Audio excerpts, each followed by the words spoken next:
시작하도록 하겠습니다. 저는 호스피스 완화 의료 및 말기암 증상 교육을 맡은 황희진이라고 합니다. 이 호스피스 완화 의료라는 말에서 완화 의료라는 말에 대해서 그 2002년에 WHO 세계보건기구에서 이렇게 정의한 바가 있습니다. 완화 의료는 생명을 위협하는 질환과 관련하여 문제를 가진 환자와 가족의 삶의 질 향상에 목적을 둔 접근이라고 정의하고 있고요. 통증 문제, 신체적인 문제, 심리사회적인 문제, 영적인 문제를 조기에 발견하고 평가와 치료를 함으로써 고통을 예방하고 완화시키는 것을 목적으로 하고 있습니다.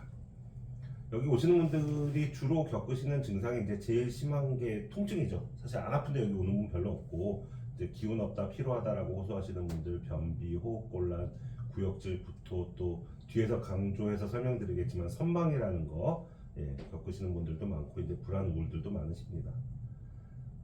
여기는 이제 통증은 78% 내지 80%의 암 환자가 경험하는 가장 흔한 임상 증상이라고 돼 있죠. 여기 오신 분은 거의 다 있으신 거고요. 이것 때문에 이제 환자의 삶의 질, 가족들의 삶의 질 다 이제 좀 많이 떨어지게 되기 때문에 이걸 어떻게 잘 조절하는 것이 필요한데, 90% 이상은 조절이 가능한 통증이기 때문에 이걸 적극적으로 관리해서 고통으로부터 환자를 좀 자유롭게 하는 것이 중요하겠습니다. 이걸 하는 데 있어서 가장 방해되는 게 안 알려버리는 거예요. 참아버리는 거.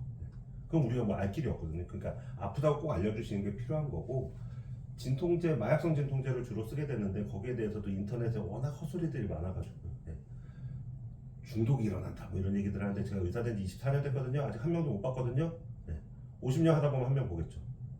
그거 무서워서 못 쓰면 된다 안 된다? 안 된다. 환자는 무조건 안 아프게 해드려야 됩니다. 기운이 없다는 얘기들도 많이들 하시는데, 사실은 온갖 좋다는 거 다 넣어드려도 암세포들도 많이 쓰기 때문에 기운이 날 수는 없고요. 기운 없는 걸 없애드리는 것까지 해드리는 게 저희가 할 수 있는 거의 최선이라고 보면 될 것 같고요. 운동을 하실 수 있으면 좋은데 뭐 운동 잘 못하시는 분들도 많고, 음식을 먹어서 내가 어떻게든 기운을 내서 뭘 해야지라는 생각들 하시고 계신 분들 많고, 보호자분들도 그런 생각하는데 제발 안 그랬으면 좋겠다. 우리같이 건강한 사람들이 먹다가 좀 아니다 싶은 거에 하고 뱉어버리면 되는데 그거 잘 못하시잖아요. 그거 못하는 분들이 잘못해서 이게 기도로 넘어가 버리면 너무너무 골치 아프고, 그래서 우리는 밥 먹다가 조금 살에 걸리거나 기침하면 밥을 안 먹게 하거든요. 근데 그거 가지고 맨날 싸워요. 사람 굶겨 죽일 셈이냐 막 이러면서. 그런 거 아니에요.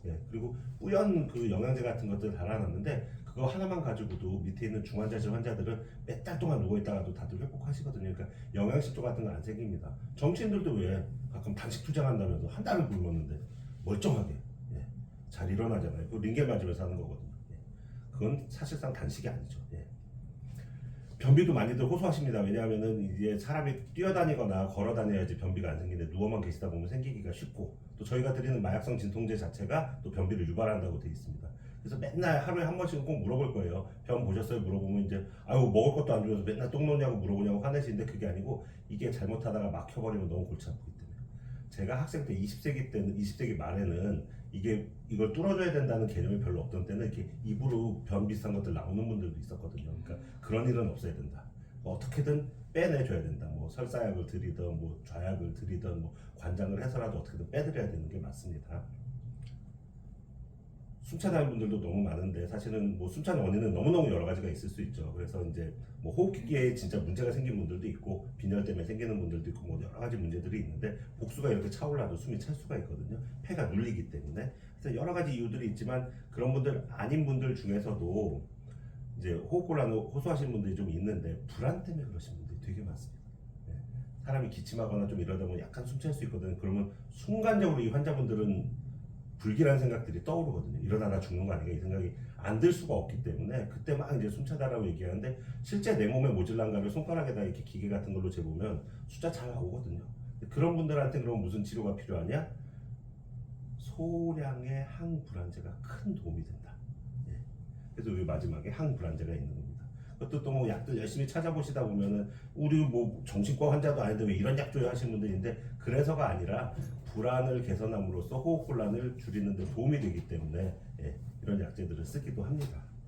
그러니까 설명서를 꼭 한 줄만 읽으면 이렇게 분노하실 수 있거든요. 근데 애국가도 그렇잖아요. 사절까지 다 알면 이게 그렇게 화낼 일이 아닌데, 그러신 분들이 있어서 이렇게 미리 좀 설명을 드립니다. 울렁거리거나 토하는 분들도 많죠. 내가 밥을 잘 먹어서 잘 내려가서 소화해서 내가 쓸 수 있으면 누가 밥 먹지 말라 그러겠어요. 근데 지금 나쁜 놈의 암덩어리들이 밥이 내려가는 길목마다 다 막고 있는데 그거를 막 잘 먹을 수 있어 화이팅 뭐 한 숟갈만 더 이런 거는 지금 좋지 않은 방법입니다. 예.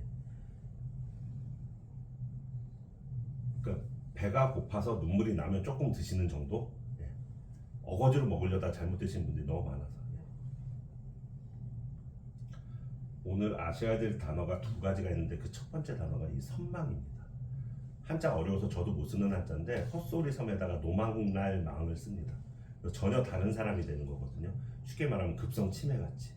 예. 어떤 분은 욕하기도 하고 어떤 분은 이거 다 잡아 빼기도 하고 뭐 침대에서 뛰어내리려고도 하고 뭐 이런 분들 생기는 건데 많이들 발생을 합니다. 이게 암이 결국 머리가 제대로 일하는 거에 방해를 줄 수 있는 여러 가지 상황들이 발생을 하다 보니까 원치 않는 행동들을 하시는 일들이 생기거든요. 어떤 분은 그냥 가자 이러시는 분도 있고, 예.